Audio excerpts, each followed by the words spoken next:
ನಡಿ, ಈಗ ಶುರು ಮಾಡೋಣ. ಕೇಸರಿಯಿಂದ ಮನೋಲ್ಲಾಸ ಮನಸ್ಸು ಮತ್ತೇರಿ ಕುಣಿದಾಡಿದೆ ನೋಡು, ಮನಸ್ಸು ಮತ್ತೇರಿ ಕುಣಿದಾಡಿದೆ ನೋಡು. ಕ್ಷಣ ಕ್ಷಣವೂ ಆಚರಿಸಿ ಕೇಸರಿ ಹಬ್ಬ. ವಿಮಲ್, ಬಾಯಲ್ಲಿ ಹೇಳಿ ಕೇಸರಿ. ಇನ್ನು ಇದೇ ಫೋನ್ ಟ್ಯಾಪಿಂಗ್ ಮಾಡಲಾಗ್ತಾ ಇದೆ ಎಂಬ ಕುಮಾರಸ್ವಾಮಿ ಆರೋಪಕ್ಕೂ ಗೃಹ ಸಚಿವ ಜಿ ಪರಮೇಶ್ವರ್ ಪ್ರತಿಕ್ರಿಯೆಯನ್ನ ನೀಡಿದ್ರು. ಪೊಲೀಸ್ ಇಲಾಖೆ ಅಥವಾ ಸರ್ಕಾರದಿಂದ ಯಾವುದೇ ಫೋನ್ ಟ್ಯಾಪ್ ಮಾಡಿಲ್ಲ. ಕುಮಾರಸ್ವಾಮಿಯವರ ಬಳಿ ದಾಖಲೆ ಇದ್ರೆ ಕೊಡಲಿ, ಖಾಸಗಿಯವರು ಟ್ಯಾಪ್ ಮಾಡಿದ್ರೆ ದೂರು ನೀಡಲಿ. ಕುಮಾರಸ್ವಾಮಿ ದೂರು ನೀಡಿದ್ರೆ ಸೂಕ್ತ ಕ್ರಮ ಕೈಗೊಳ್ತೀವಿ ಅಂತ ಹೇಳಿದ್ರು.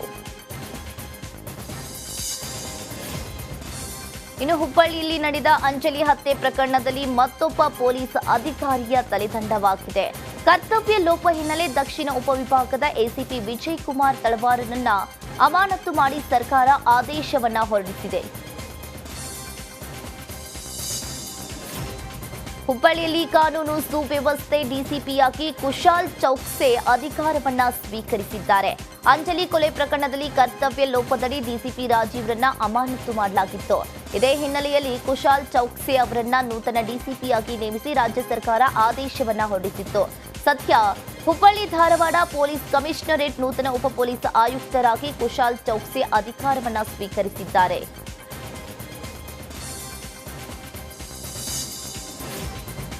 ಪೆನ್ಡ್ರೈವ್ ವೈರಲ್ ಪ್ರಕರಣದಲ್ಲಿ ಮೇ 24ರವರೆಗೆ ಬಿಜೆಪಿ ಮುಖಂಡ ವಕೀಲ ದೇವರಾಜೇಗೌಡರನ್ನ ನ್ಯಾಯಾಂಗ ಬಂಧನಕ್ಕೆ ನೀಡಲಾಗಿದೆ.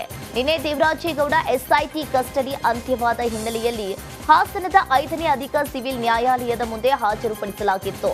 ಹೆಚ್ಚಿನ ವಿಚಾರಣೆಗಾಗಿ ಮೇ 24ರವರೆಗೆ ದೇವರಾಜೇಗೌಡರಿಗೆ ನ್ಯಾಯಾಂಗ ಬಂಧನವನ್ನ ವಿಧಿಸಲಾಗಿದೆ. ಬೆಂಗಳೂರಿನ ಹೆಬ್ಬಗೋಡಿ ರೇವ್ ಪಾರ್ಟಿ ಪ್ರಕರಣದಲ್ಲಿ 5ರನ್ನ ಸಿಸಿಬಿ ಅಧಿಕಾರಿಗಳು ಬಂಧಿಸಿದ್ದಾರೆ.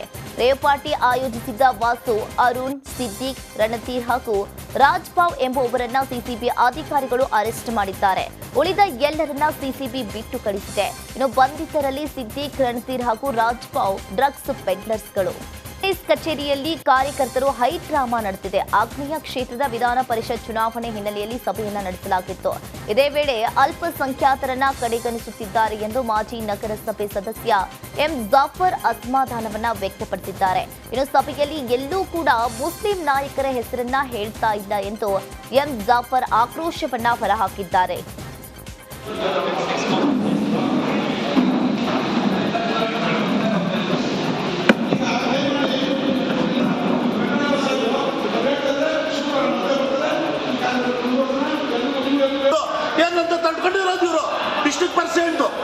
ವಿಧಾನ ಪರಿಷತ್ ಸದಸ್ಯರು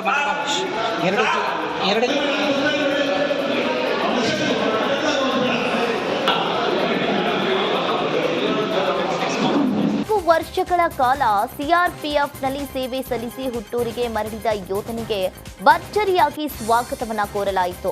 ಹಾವೇರಿ ಜಿಲ್ಲೆಯ ಚನ್ನಳ್ಳಿ ಗ್ರಾಮದ ಯೋಧ ಶ್ರೀಕುಮಾರ್ ಓಂಕಾರಪ್ಪ 24 ವರ್ಷಗಳ ಕಾಲ ಸಿಆರ್ಪಿಎಫ್ನಲ್ಲಿ ಸೇವೆಯನ್ನ ಸಲ್ಲಿಸಿ ಹುಟ್ಟೂರಿಗೆ ಮರಳಿದ್ದಾರೆ.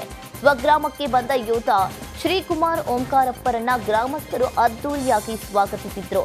ತೆರೆದ ವಾಹನದಲ್ಲಿ ಮೆರವಣಿಗೆ ಮಾಡಿ ಸನ್ಮಾನಿಸಿದ್ರು.